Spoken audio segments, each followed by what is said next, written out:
सोमवती अमावस्या व्रत कथा। सोमवती अमावस्या से संबंधित अनेक कथाएं प्रचलित है। परंपरा है कि सोमवती अमावस्या के दिन इन कथाओं को विधि पूर्वक सुना जाता है। एक गरीब ब्राह्मण परिवार था जिसके पति पत्नी के अलावा एक पुत्री भी थी।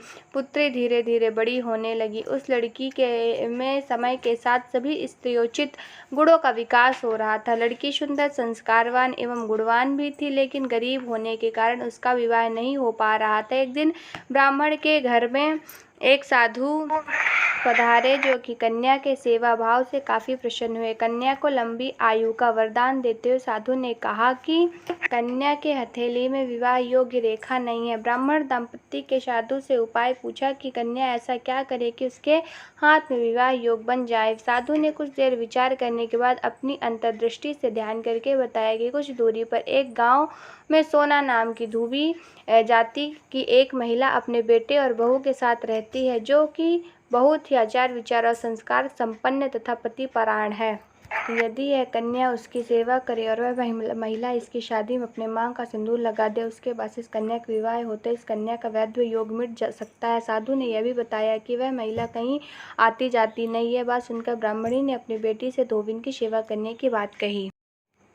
कन्या तड़के ही उठकर सोना धोबिन के घर जाकर सफाई और अन्य सारे काम करके अपने घर वापस आ जाती। सोना धोबिन अपनी बहू से पूछती है कि तुम तो तड़के ही उठकर सारे काम कर लेती और पता भी नहीं चलता। बहू ने कहा कि माँ जी, मैंने तो सोचा कि आप ही सुबह उठकर सारे काम खुद ही खत्म कर लेती हैं। मैं तो देर से उठती हूँ।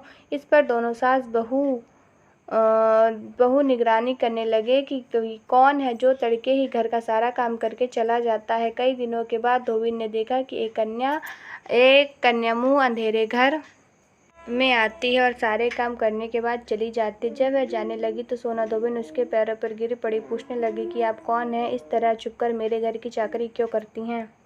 तब कन्या ने साधु द्वारा कही गई सारी बात बताई। सोना धोबिन पतिपरायण थी, उसमें तेज था। वह तैयार हो गई। सोना धोबिन के पति थोड़ा अस्वस्थ थे। उसमें अपनी बहू से अपने लौट आने तक घर पर ही रहने को कहा। सोना धोबिन ने जैसे ही अपने मांग का सिंदूर कन्या की मांग में लगाया, उसके पति गया।